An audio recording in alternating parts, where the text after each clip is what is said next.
I am continuing my reading. What I'm doing in this series is to read through the entire standard works of the Church of Jesus Christ of Latter-day Saints. This consists of the Bible, the Book of Mormon, the Doctrine and Covenants, and the Pearl of Great Price. I am reading in a chronological order of events, not according to publication or volume, so I will be skipping around a bit as I move along.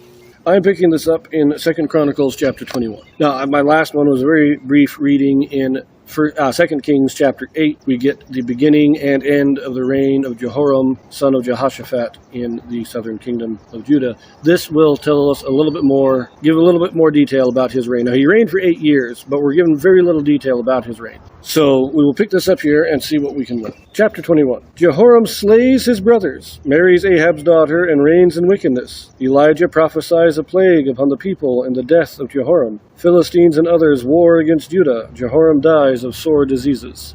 Sounds interesting.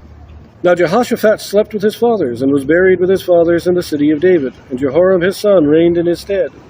And he had brethren, the sons of Jehoshaphat, Azariah and Jehiel, and Zechariah and Azariah, and Michael and Shaphatiah. All these were the sons of Jehoshaphat, king of Israel.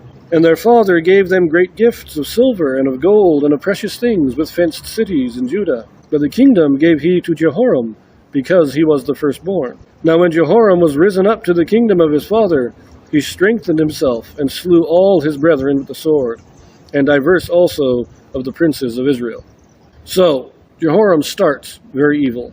And as I said in my video in 2 Kings, that the one error Jehoshaphat makes is letting Jehoram marry the daughter of Ahab. Now, I think he shouldn't have let him be king.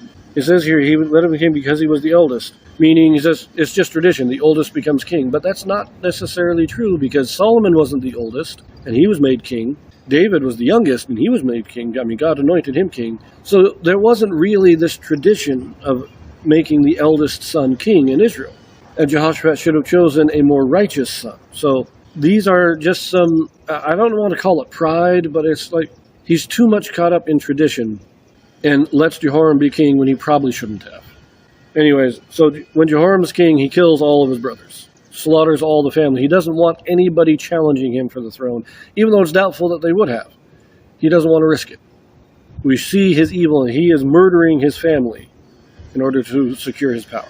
Anyways, verse 5. Jehoram was 32 years old when he began to reign, and he reigned 8 years in Jerusalem. And he walked in the ways of the kings of Israel, like as did the house of Ahab, for he had the daughter of Ahab to wife. And he wrought that which was evil in the eyes of the Lord.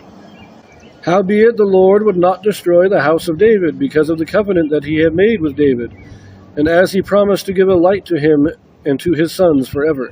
So again, it is because of David that God is holding off his judgment. Yes, Jehoram was a very evil man. Murdering your family, you can't get much more evil than that. But God says, no, we'll just get rid of him, and we'll see how the family goes, because he promised David. He's keeping his covenant to David. Verse 8. In his days the Edomites revolted from under the dominion of Judah, and made themselves a king.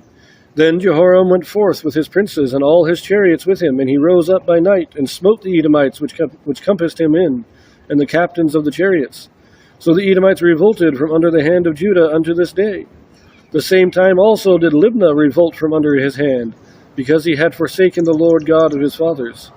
Moreover, he made high places in the mountains of Judah, and caused the inhabitants of Jerusalem to commit fornication, and compelled Judah thereto. So because of his wickedness, see, God isn't taking the kingdom away from him, but he is withdrawing his protection. Remember, under Jehoshaphat, everybody was scared to death to fight Jehoshaphat, because they knew God was with him. They knew they could not fight him. Jehoshaphat's dead now. Nobody's scared of Jehoram. And so now everybody's in revolt. And God's not doing anything to stop it. But he also, remember, Jehoshaphat actually did take most of the high places away. Him and Asa, his father, they did a great job purging the land of all this idol worship. Jehoram is restoring it. He's bringing back the idol worship. Verse 12. And there came a writing to him from Elijah the prophet, saying, Thus saith the Lord God of David thy father, because thou hast not walked in the ways of Jehoshaphat thy father, nor in the ways of Asa king of Judah, but hast walked in the way of the kings of Israel, and hast made Judah the inhabitants of Jerusalem to go a whoring, like to the whoredoms of the house of Ahab, and also hast slain thy brethren of thy father's house, which were better than thyself. Behold, with a great plague will the Lord smite thy people, and thy children, and thy wives, and all thy goods. And thou shalt have great sickness by disease, and of thy bowels, until thy bowels fall out by reason of the sickness day by day.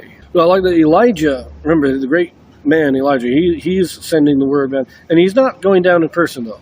He's sending a letter to him and pronouncing this judgment on him, saying, you are being just as Elijah spent his life fighting against this idol worship in Israel, and now it's spread into Judah because this guy has married the daughter of Ahab.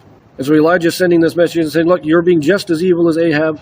God's going to destroy you. And I like the curse. Great sickness by disease of thy bowels until thy bowels fall out. Sounds kind of like a hernia. I don't really know exactly what this is, but it sounds like a hernia, but just a painful way to die. We'll put it that way for now. But this gives me some indication that Elijah was kind of the president at the time. He was the main prophet, not just in Israel, but over all, not just in the northern kingdom, but over all the house of Israel, all tribes of Israel.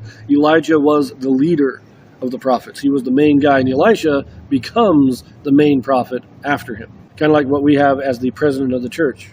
He was the president at the time. But, verse 16, moreover, the Lord stirred up against Jehoram the spirit of the Philistines and of the Arabians that were near the Ethiopians. And they came up into Judah and brake into it, and carried away all the substance that was found in the king's house, and his sons also, and his wives, so that there was never a son left him, save Jehoahaz, the youngest of his sons. Okay, we're going to pause this again. We've had rebellions. Edom, Libnah, all these people rebelled against, they were kind of vassal states serving Judah. They rebelled and broken free. This, however, is a foreign invasion. These are not people that were under the control or under the dominion of Judah. These are complete foreigners coming in and invading. I do want to step back. One thing I forgot to mention is that Elijah does say that all of Jehoram's brothers were better than him. He's the wicked one. They probably would have been good kings. They may have been good kings. But he killed them all, proving that they were all better than he. But let's finish this out now, verse 18. And after all this, the Lord smote him in his bowels with an incurable disease. And it came to pass that in process of time, after the end of 2 years, his bowels fell out by reason of his sickness. So he died of sore diseases, and his people made no burning for him, like the burning of his fathers. 32 years old was he when he began to reign, and he reigned in Jerusalem 8 years, and departed without being desired. Howbeit they buried him in the city of David, but not in the sepulchres of the kings. In other words, this guy was hated by all of Judah. They didn't let him get buried with his family. They still buried him in Jerusalem, but not in the royal family. They said, no, this guy does not get royal honors. People did not like him. So I still say that disease sounds a lot like a hernia. But we will be flipping back to turning to 2 Kings after this. So we will see you there.